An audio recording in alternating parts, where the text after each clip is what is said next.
سيدنا ومولانا وملجانا ومأوانا محمد نبي الأمين المكين الحنين الكريم الرؤوف الرحيم. أما بعد فأعوذ بالله من الشيطان الرجيم. بسم الله الرحمن الرحيم. قال الله تبارك وتعالى في القرآن المجيد: يا أيها الذين آمنوا اتقوا الله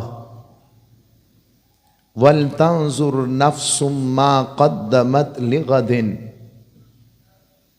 واتقوا الله إن الله خبير بما تعملون ولا تكونوا كالذين نسوا الله فأنساهم أنفسهم أولئك هم الفاسقون. صدق اللہ مولانا العظیم وصدق رسولہ النبی الامین الکریم. آج ہماری خوش قسمتی ہے کہ ہمارے ساتھ بہت پیاری محبت والے اہل دل، اہل چاہت، اہل نسبت محترم المقام پیر محمد اکرام قادری صاحب تشریف فرما ہوئے ہیں. آپ تشریف لائے ہمارے ساتھ. بڑی ہی محبت والی شخصیت ہے، ہمیشہ پیار کرنے والے، اور یہ اکرام والے بھی ہیں اور اکرم بھی ہیں. تو آج یہ اس وقت جو ہیں وہ یہ جو کیا نام ہے علاقہ اپنا، بسم اللہ الرحمن الرحیم، اعظم گارڈن کے پاس ملتان روڈ سے صرف جمعہ کے لیے شوق، تو یہ ہماری خوش قسمتی. اور آپ تمام عاشق محبت والے جو وقت سے کہیں پہلے جمعہ کی ان مبارک ساعتوں میں جمع ہوتے ہیں، اور ہر ایک حضور کی محبت، خلوص اور رب کی محبت میں آتا ہے. اور میں ہمیشہ کہتا ہوں کہ حضور نے فرمایا جس کا ایک قدم بھی اللہ کی راہ میں چلتے ہوئے ابھی کوئی مشقت نہیں اٹھائی، اس نے کوئی تکلیف نہیں اٹھائی، کوئی مشکل نہیں اٹھائی، صرف قدم اٹھایا ہے، اور اخلاص اور نیت یہ ہے کہ میرے مالک میں تیرے رستے کی طرف چل پڑا ہوں. تو حدیث میں ہے کہ جیسے ہی اس کے قدم غبار آلودہ ہوتے ہیں، مٹی سے آلودہ ہوتے ہیں، رب اس پر دوزخ کی آگ کو حرام کر دیتا ہے. اور رمضان المبارک کا دوسرا جمعہ، اور یہ جمعہ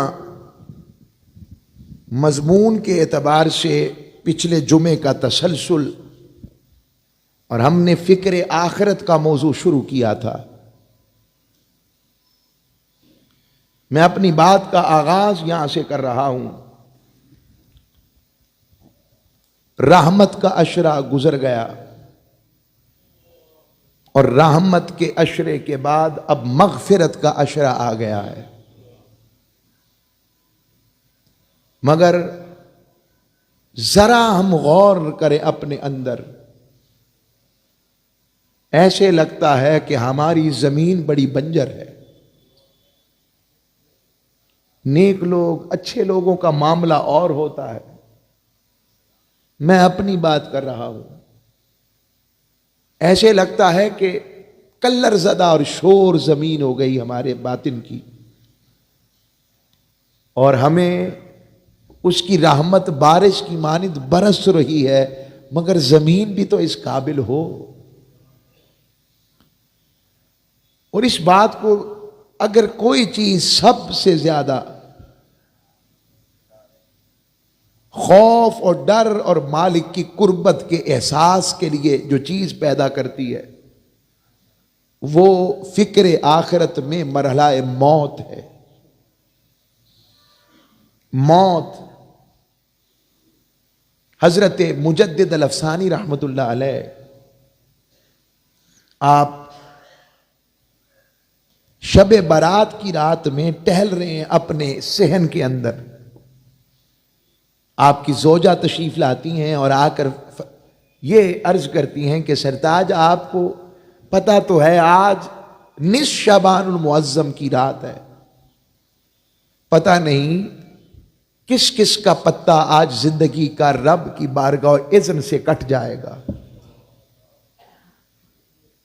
حضرت مجدد الافسانی رحمت اللہ علیہ فرماتے ہیں کہ زوجہ محترمہ اس شخص کا حال کیا ہوگا، اپنی بات کر رہے ہیں، جس نے اپنی آنکھوں سے اپنی زندگی کا پتہ کٹتے دیکھ لیا ہے۔ پتہ لگا یہ فکر آخرت ایمان کا وہ سرمایہ ہے جس کی وجہ سے بہت ساری چیزوں سے انسان بچ جاتا ہے۔ میں اس کی ایک تمثیل اور قرآن کی آیت کے ساتھ جوڑتے ہوئے عرض کرتا ہوں۔ آپ جانیں ہم بہت سے ایسے معاملات ہیں اس لیے ان سے رکے رہتے ہیں یا بچے رہتے ہیں کہ کہیں پر ہمیں معاشرتی خوف ہوتا ہے کہ لوگ کیا کہیں گے،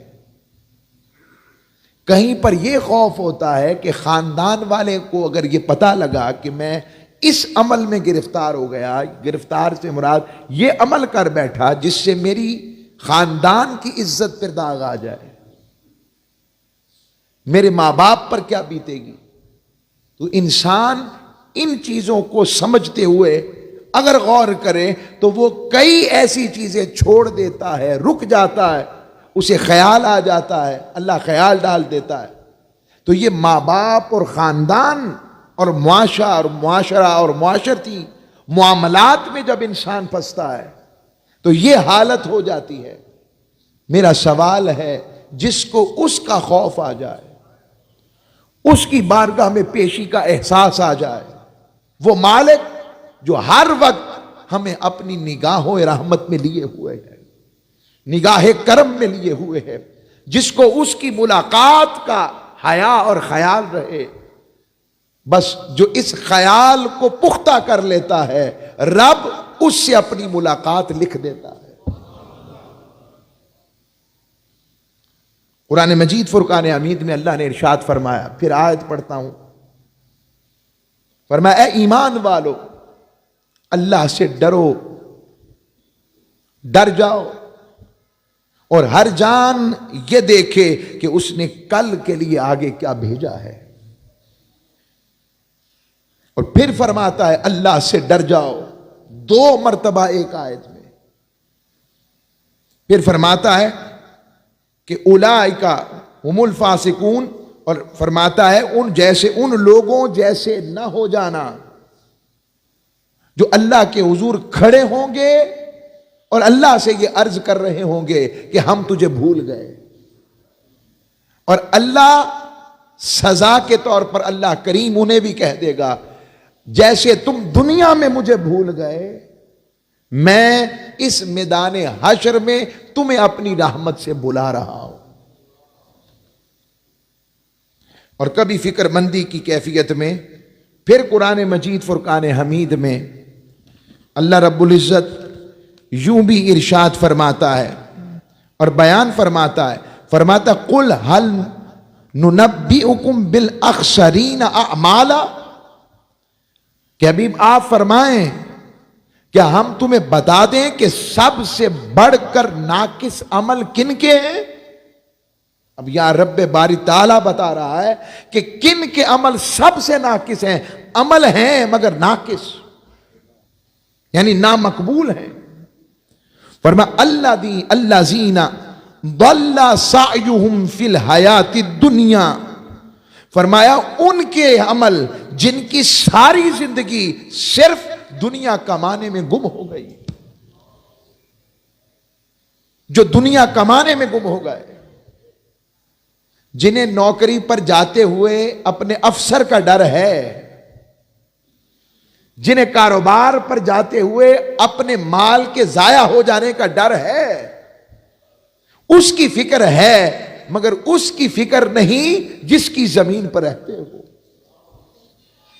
یہ اللہ کی بارگاہ سے اترنے والے کلام سورہ الکہف کی آیتیں پڑھ رہا ہوں.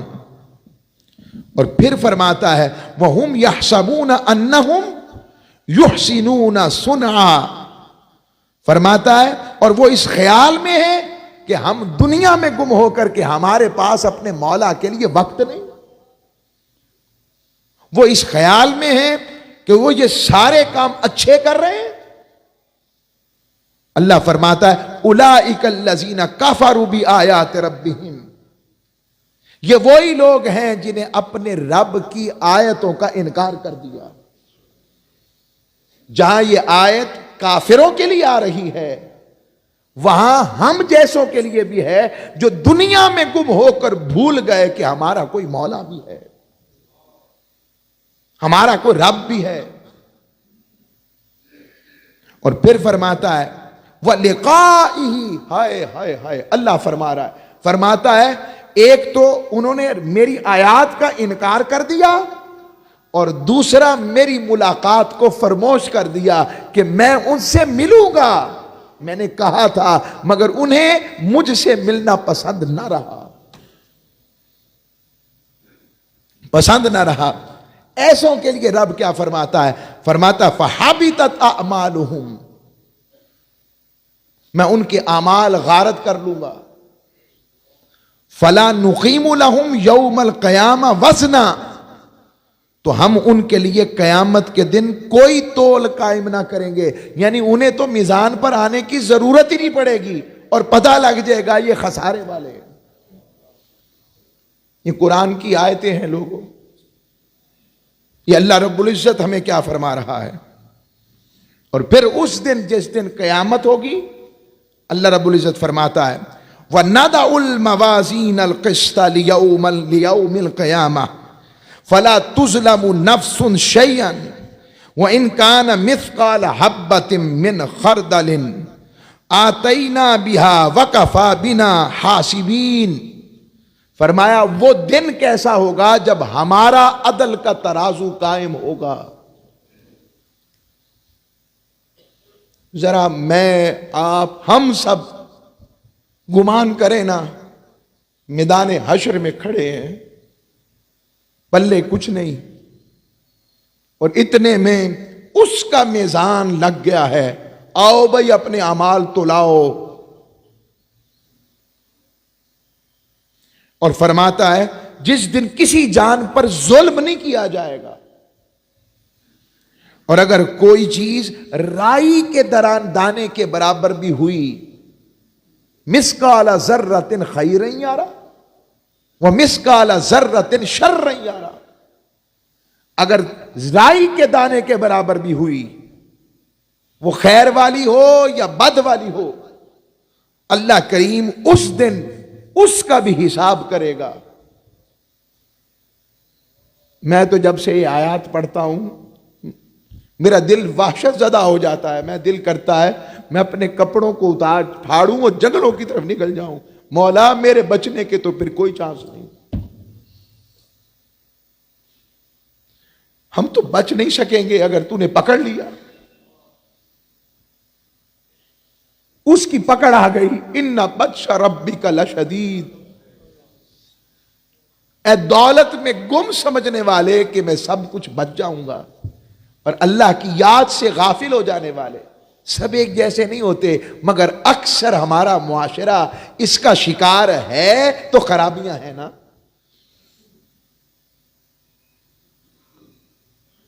قارون سے بڑی بھی کسی کے پاس خزانہ دولت ہے جس کے خزانوں کی چابیاں اونٹوں پر ہوتی تھی.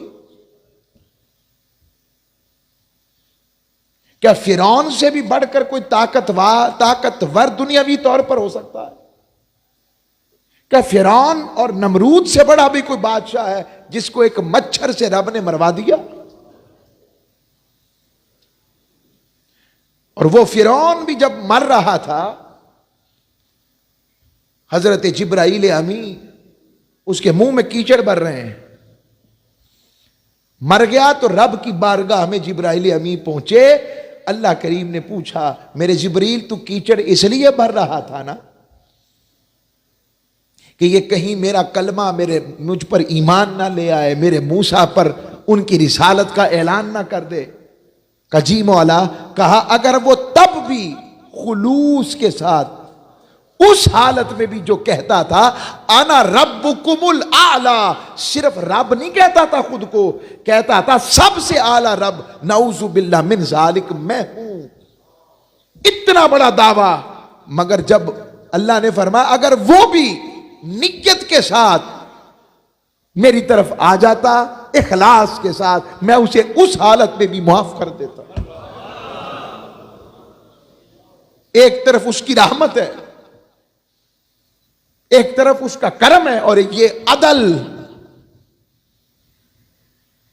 اور ہم لوگ اس کی رحمت کا معنی غلط سمجھ بیٹھے۔ حضرت ابراہیم بن ادہم، ہائے ہائے کیا عاشق لوگ ہیں جن کا نام لے تو منہ میٹھا ہو جاتا ہے۔ وہ ہستیاں کیسی ہوں گی؟ حضرت ابراہیم بن ادہم کے پاس میرے جیسا بلکہ مجھ سے اچھا تھا، جس نے ان کو دیکھا تو تھا، ایک شخص آیا اور آ کر کہنے لگا ابراہیم بن ادہم ایسا کیا کروں کہ گناہ کرنے کو دل نہ کرے، گناہ سے بچ جاؤ؟ آپ نے فرمایا اس طرح کرو، جب گناہ کرنے کو دل کرے اور گناہ کرنے کا ارادہ ہو جائے تو رب کی زمین کے علاوہ کسی اور کی زمین پہ چلے جانا۔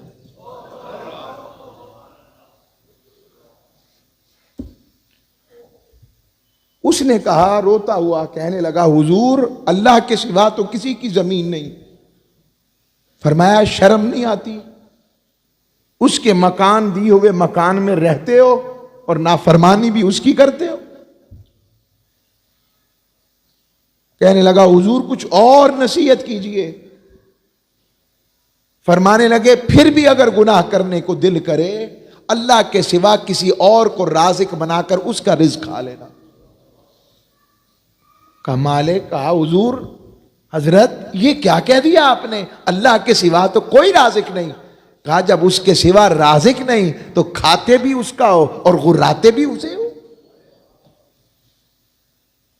پھر فرمایا اس طرح کرنا، جب اسرائیل تمہارے پاس آ جائے، موت کا وقت آ جائے، اسرائیل پہنچ جائے، تو اسے کہنا اسرائیل 2 منٹ دے دو، صرف 2 منٹ دے دو۔ اب قرآن یہاں پر پکارتا ہے اور ہمیں اس بات کی جہانی متفکر کرتا ہے کہ وہ 2 منٹ کیسے ہوں گے۔ قرآن مجید فرقان حمید میں اللہ رب العزت فرماتا فَإِذَا جَاءَ أَجَلُهُمْ لَا يَسْتَأْخِرُونَ سَاعَةً وَلَا يَسْتَقْدِمُونَ۔ فرمایا جب وہ موت کی گھڑی آ جائے گی نا، نہ ایک لمحہ پیچھے نہ ایک لمحہ آگے، بس جو لمحہ آ گیا اسی پر ہی اس کا حشر ہو جائے گا۔ کہا اسے کہنا کہ وہ کہنے لگا اسرائیل تو ٹائم نہیں دے گا، تو کہا تو پھر اس سے پہلے اس کو منا لو۔ کہا اس طرح کرنا، جب حشر کے میدان میں تمہیں گھسیٹا جا رہا ہو تو فرشتوں سے کہنا 2 منٹ دے دو مہلت۔ کہا میدان حشر میں تو مہلت نہیں ملے گی۔ کہا جب مہلت نہیں ملے گی تو مہلت سے پہلے تیاری کر لو نا۔ اب اس کا حل کیا ہے؟ حل کیا ہے؟ حل یہ ہے، حضور کی حدیث بھی ہے، قرآن کی آیت بھی ہے۔ فرمایا جو شخص اللہ کے حضور کھڑا ہونے سے ڈر گیا، وَأَمَّا مَنْ خَافَ مَقَامَ رَبِّهِ جَنَّتَانِ، فرمایا جو اللہ کے حضور کھڑا ہونے سے ڈر گیا، یعنی زندگی ایسے گزاری، کوئی کام کرنے لگا تو مالک کا منع کیا ہوا حکم سامنے آ گیا کہ نہیں کرنا، محبوب علیہ السلام کی ذات آ گئی کہ نہیں کرنا، فرمان خدا آ گیا نہیں کرنا، حکم مصطفیٰ آ گیا نہیں کرنا، وہ ان کی وجہ سے رک گیا، ڈر گیا، وہ جیسا بھی تھا، وہ ذریعہ حرام تھا، وہ ذریعہ ظلم تھا، وہ ستم تھا، وہ غیبت تھی، وہ چغلی تھی، وہ حسد تھا، وہ کسی کے اوپر ڈاکہ مارنا تھا، کسی کی زمین پہ قبضہ کرنا تھا، کسی بیوہ کے اوپر ظلم کرنا تھا، کسی یتیم کا مال کھانا تھا، کسی کی رشوت لینی تھی کسی چیز کی، کسی اپنے منصب کو ناجائز فائدہ اٹھانا تھا، جو تھا، مگر وہ ڈر گیا کہ میں نے اپنے مالک کے حضور جانا ہے۔ کہا جو ڈر گیا، اللہ فرماتا ہے میں اسے ایک جنت نہیں، اسے 2 جنتیں دوں گا، اسے 2 جنتیں ملیں گی۔ اور حدیث میں ہے، فرمایا جو دنیا میں مجھ سے ڈر جائے گا اور ڈرا رہے گا، میں اسے حشر میں ڈرنے نہیں دوں گا، اور جو دنیا میں مجھ سے نہ ڈرا، فرمایا وہ حشر میں بہت ڈرے گا۔ سیدنا یوسف علیہ السلام آپ جو ہیں، جب زلیخا نے ان کو اپنے پاس کہا نا، قرآن کہتا ہے ہائی تالک، اپنے قریب بلایا، سارے دروازے بند ہو گئے اور وہ بلا رہی تھی، حضرت یوسف علیہ السلام نے دیکھا کہ زلیخا نے ایک بت پر چادر ڈال دی، تو وہ اسے کہنے لگی کہ یوسف تیری آنکھیں کتنی ہنسی ہیں، دیکھیں نبیوں کے پاس کتنی فکر آخرت ہوتی ہے، کوئی نہیں ہے اور طاقتور خاتون ہے، کوئی پوچھنے والا نہیں۔ سیدنا یوسف علیہ السلام نے فرمایا زلیخا حالانکہ نبیوں کے جسم کو زمین نہیں کھائے گی اور نہ کھاتی ہے، آپ نے فرمایا زلیخا آپ نے ہم لگتا ہے ہم جیسوں کے لیے موت کی فکر ڈالی۔ فرمایا زلیخا جب دنیا سے جاؤں گا سب سے پہلے یہ جن حسین آنکھوں کا تو تذکرہ کر رہی ہے یہی بہہ کر میرے رخسار پر آ جائیں گی۔ پھر کہنے لگی تیرے بال کتنے حسین ہیں یوسف، جوانوں کیا کسی نے زلف و رخسار کی بات کرنی ہے؟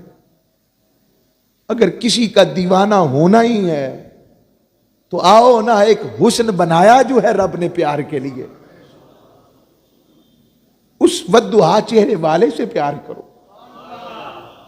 اس واللیل زلفوں والے سے پیار کرو۔ خدا کی قسم ان کا نام لینے میں اتنا مزہ ہے، جب ان کو دیکھو گے تمہیں سمجھ آ جائے گی کہ کیا ہے، اور پھر ان کا کیا کہنا جو ان کا بھی مالک ہوگا۔ تو جب اس نے بالوں کی تعریف کی تو کہا جب قبر میں جاؤں گا تو سب سے پہلے یہی بال جھڑ جائیں گے میرے۔ اس نے جب کپڑا ڈالا نا بت پر تو کہا زلیخا کپڑا کیوں ڈال رہی ہو؟ کہنے لگی مجھے شرم آتی ہے کہ میں اپنے خدا کے سامنے کوئی غلط کام کروں۔ کہا زلیخا تجھے اس بت سے شرم آتی ہے، میں اس اپنے رب سے شرم نہ کھاؤں جو ہر وقت ہمیں دیکھ رہا ہے۔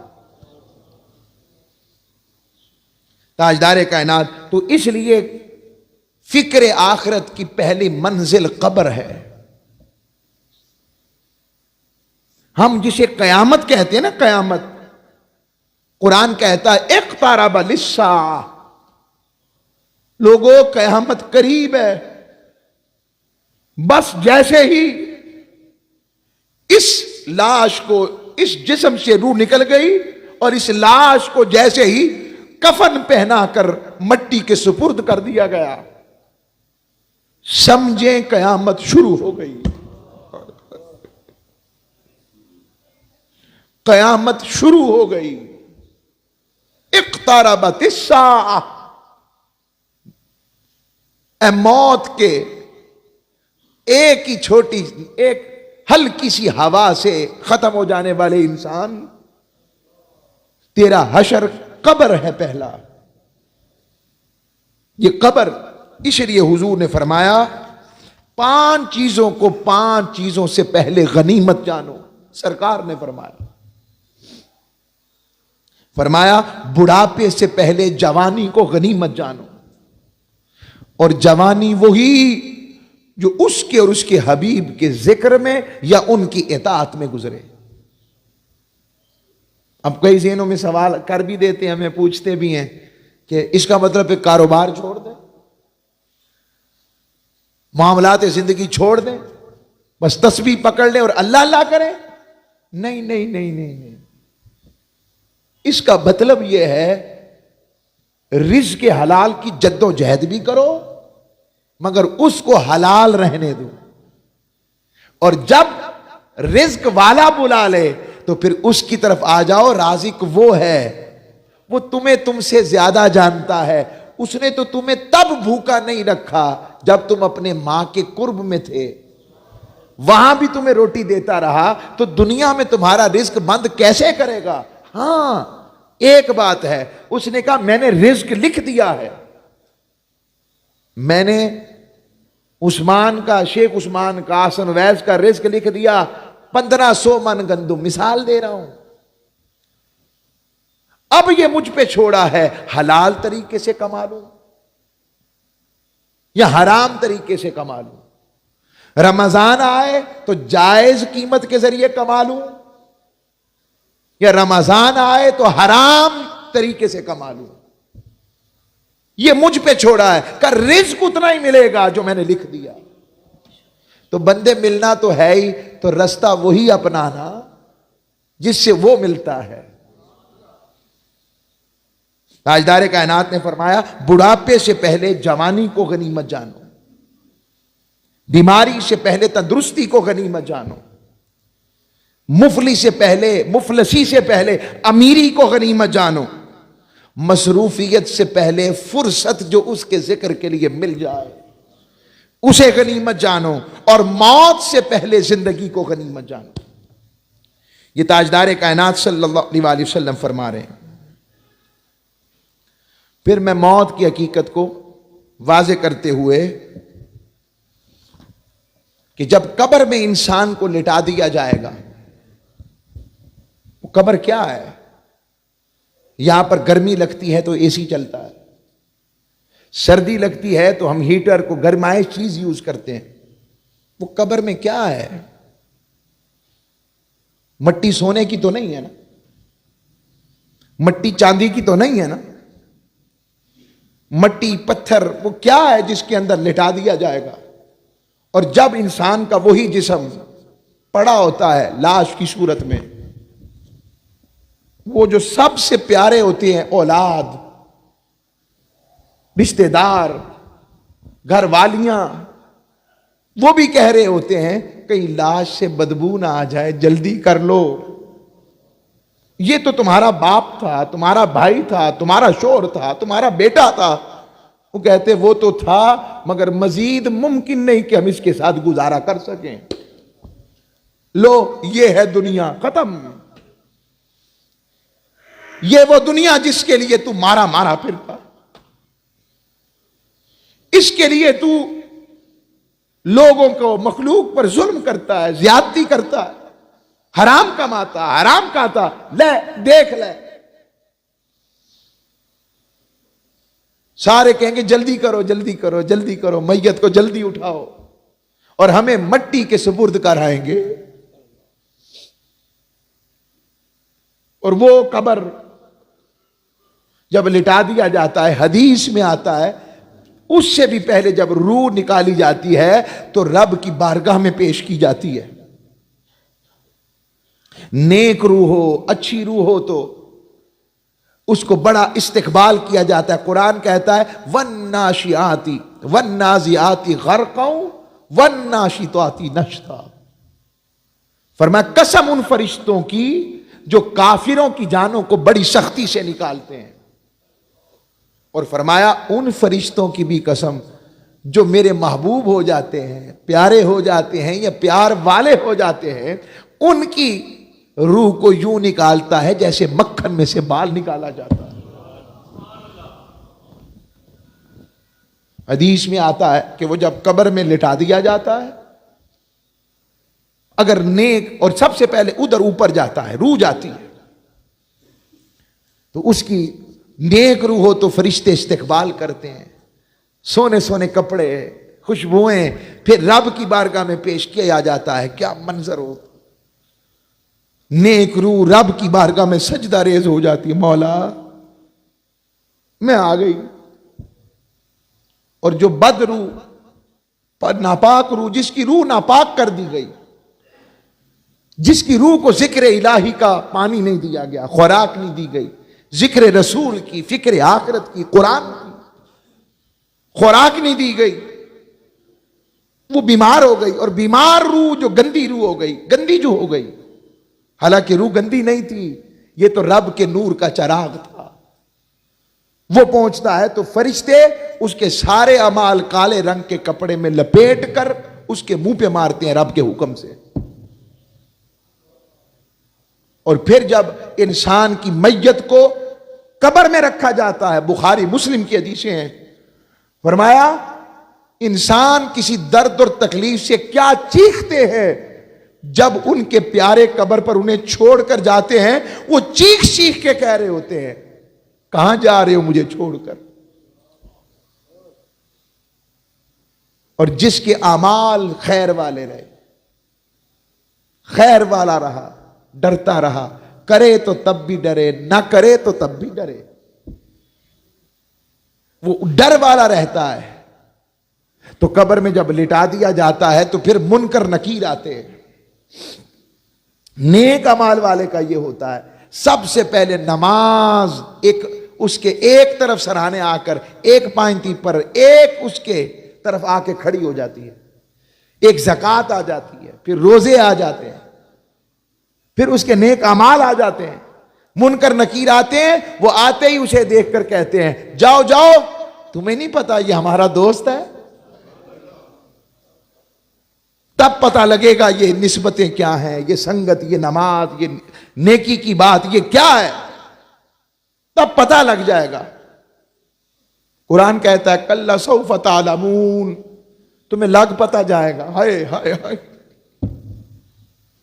ثم کلا سوف تعلمون، تمہیں لگ پتا جائے گا. مولا میں ہمیشہ ایک دعا کرتا ہوں، ہمیشہ آپ نے دیکھا ہوگا، میں ایک تمثیل سے، بچپن میں ہم بچے تھے تو ڈر جاتے تھے تو امی ابو کو کہتے تھے ابو جی امی جی ڈر لگتا ہے، تو ماں باپ پھر بستر پر سوتے، کبھی دم کرتے، کبھی پیار کرتے، ساتھ لیٹاتے، کبھی تعویذ لکھوا کے دیتے، کبھی پھونک مارتے، پیار میں گود میں لے لیتے، بچہ ڈر نہ جائے. غلط تو نہیں کہہ رہا؟ بولیے ایسا ہی ہے نا. اتنے میں یہ بات ماں باپ تو مالک سے اعتراف ہم کیوں نہ کریں، مولا ہمیں بھی تیری دوزخ سے بھی ڈر لگتا ہے اور تیری قبر کے عذاب سے بھی ڈر لگتا ہے. تو منکر نکیر پھر سوال کرتے ہیں من ربو کا، تیرا رب کون ہے؟ اگر رب کے بارے میں جانا ہی نہ ہوا، اب کوئی کہہ سکتا ہے جی رب کے بارے میں کیسے ہو سکتا نہ جانتے ہو، جب زندگی میں اس کے مطابق زندگی ہی نہ گزاری ہو،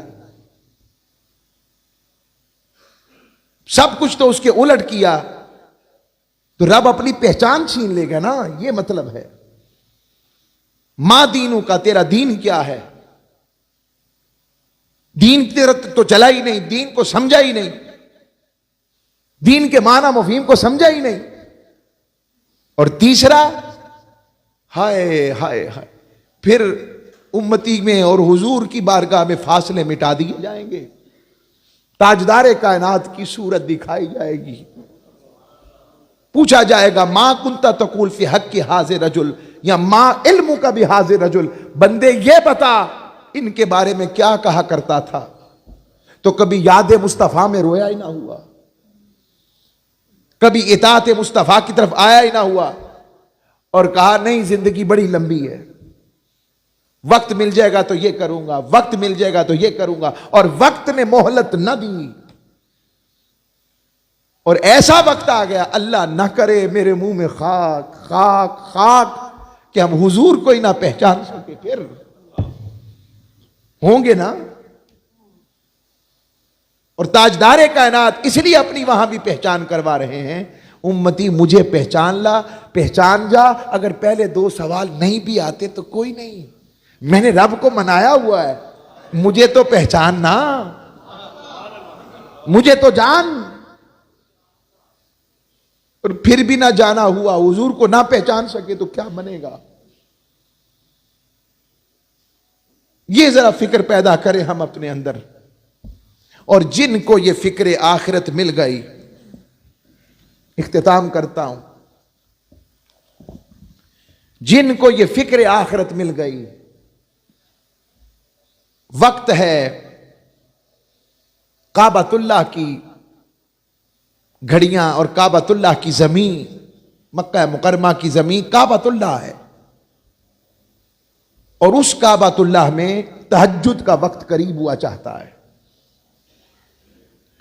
اتنے میں ایک طرف کعبۃ اللہ کے صحن میں ایک طرف بڑے بڑے عاشقوں اور علماء کی جماعت بیٹھی ہے، اور وہ جماعت اللہ کے ذکر میں اور فکر میں مشغول ہے. اور ایک جوان صحن کعبہ میں داخل ہوتا ہے، اس کے منہ پر کپڑا ہے، رو رو کر عرض گزار ہے، اس نے ساری حرم کعبہ کی فضا کو سوگوار کر دیا ہے. ہر کوئی اس کے مناجات پر رو رہا ہے، مناجات ہی ایسی ہے.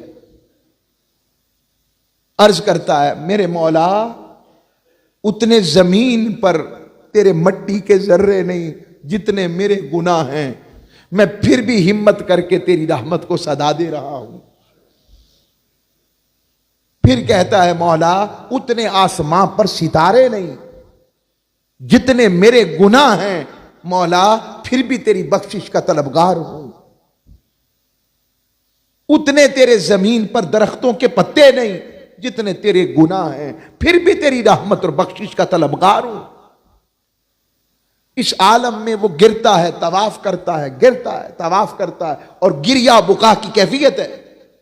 اسے ایک بات پتہ لگی، ہمارے کئی لوگ جب کعبۃ اللہ جاتے ہیں تو وہ عربی تو ہم پہلے ہی نہیں جانتے ہوتے، تو وہ کتابیں ہاتھ میں پکڑ کر پڑھنی چاہیے، کوئی ایک دو مسنون دعائیں، مگر جب طواف کعبہ کرے تو یہ والی باتیں کیا کریں، درود پاک کے ساتھ اور ایک دعا کے ساتھ، ربنا آتینا فی الدنیا حسنہ وفی الآخرۃ حسنہ وقنا عذاب النار. اس کے ساتھ یہ والی وتوفنا مع الابرار، یہ والی دعا کے علاوہ بس یہ باتیں کیا کریں. میں نے ایک عاشق دیکھا مدینہ پاک مکہ شریف میں،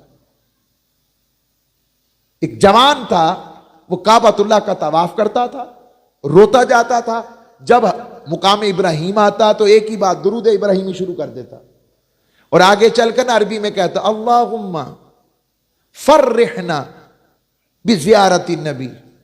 بس دعا یہ کرتا تھا، مولا تیرے گھر آ گیا ہوں، التجا کرتا ہوں مجھے اپنے مصطفیٰ کا دیدار عطا کر دے. اور جب حضور مل جائیں گے، دیدار ہو جائے گا، سارے دکھڑے دس لائیں گے. اتنے بھی روٹی مل جائے، کپڑا مل جائے، بیماری دور ہو جائے، کوئی مل جائے، دور بلایا ہے تو دور کرنے کے لیے بلایا ہے، یہ تو ہو جائے گا. ہمیں تعارف اپنا کروانے کی ضرورت نہیں، وہ ہم سے زیادہ جانتا ہے. ہاں تو یہ مانگا کرے زیادہ، مجھے پسند ہے، میں منع نہیں کر رہا، مجھے اپنی ذوق، تو میں اس کے پیچھے ہو گیا. میں نے کہا یار یہ ہے وہ بندہ عاشق، تو پھر واپس پلٹتا ہوں. وہ فجر کا وقت قریب ہو گیا مگر اس کی مناجات نہ رکی. وہ صلحاء کی جماعت اس کے قریب ہوئی کہ پتہ نہیں کتنا بڑا گناہ گار ہے. وہ قریب ہوئے تو جیسے ہی قریب ہوئے تو انہوں نے کہا کہ جوان تو ہے کون؟ تیرے آنسوؤں نے ہمیں تڑپا دیا، تیری مناجات نے ہمیں رلا دیا، تو ہے کون؟ ذرا اپنا چہرہ تو دکھا. وہ روتا ہے. اتنے میں ایک عالم نے بڑھ کر ان کا چہرے سے پردہ اٹھایا، اس کی چیخیں نکل گئیں. وہ کوئی اور نہیں، خون حسین حضرت امام زین العابدین تھے، جو اپنے مالک کو یوں منا رہے تھے. لوگوں یہ وہ لوگ ہیں جن کے لیے جنت لکھ دی گئی، جو جنت کے مالک کی اولاد ہیں اور جنت کی مالکن کے بیٹے ہیں. ان کا یہ عالم ہے تو ہم کدھر جائیں؟ حضور اکرم صلی اللہ علیہ وسلم نے قرآن پڑھتے ہوئے یہ آیات پڑھی، یا ایھا الذین آمنوا قوا انفسکم واہلیکم نارا، اے ایمان والو اپنے آپ کو اور اپنے گھر والوں کو دوزخ کی آگ سے بچا لو۔ آج وہ زمانہ آ گیا ہے، میں اختتام کرتے ہوئے، زمانہ آ گیا ہے، ہم بچہ سکول نہ جائے تو اٹھائیں گے، نوکری پر نہ جائے تو اٹھائیں گے، کام پر نہ جائے تو اٹھائیں گے، زبردستی جھڑکیں گے، مگر نماز کے لیے نہ اٹھائیں، نہ سویا رہے تو اٹھاتے نہیں، تھکا ہوا ہے۔ رب کہہ رہا ہے اپنے آپ کو اور اپنے گھر والوں کو دوزخ کی آگ سے بچاؤ۔ لوگوں بچا لو، ہمارے گھر دوزخ کا ایندھن بنتے جا رہے ہیں، ہم لوگ اپنے مالک سے دور ہو گئے، ہمارے گھروں میں قرآن پڑھنا بند ہو گیا، ہمارے گھروں میں سیرت اور ذکر رسول ختم ہو رہا ہے، ہمارے گھروں میں خرابیاں جنم لے گئی، کیونکہ ہمارا تعلق اپنے مصطفیٰ اور اپنے خدا سے نہیں رہا۔ جب حضور نے یہ آیت پڑھی، ایک جوان صحابی وہاں پر سن رہے تھے، آیت زبان مصطفیٰ کے اثر پذیری کے اس لہجے سے نکلی کہ ان کی چیخ نکل گئی، اور چیخ نکلتے وہ بے ہوش ہو کر گر پڑے۔ تاجدار کائنات قریب گئے اور ان کے سر کو اپنے زانوں پر لے لیا اور کہا قولوا لا الہ الا اللہ، قولوا لا الہ الا اللہ، لا الہ الا اللہ پڑھو۔ اتنے میں اس نے آنکھیں کھولی تو عرض کی حضور وہ پتھر کیسا ہوگا جو دوزخ کا ایندھن ہوگا؟ حضور نے فرمایا تم نے دیکھ لیا ہے، کافی نہیں؟ وہ بار بار کہتے حضور پتھر کیسا ہوگا، پتھر کیسا ہوگا، میرے ماں باپ آپ پر قربان۔ حضور نے فرمایا اس کا چھوٹے سے چھوٹا پتھر بھی ایسا ہے، وہ دنیا کے بلند ترین پہاڑ پہ رکھ دیا جائے، اس کے وزن سے وہ بھی ریزہ ریزہ ہو جائے۔ اللہ ہمیں فکر آخرت کی توفیق دے۔ وما علیہ الا البلاغ المبین۔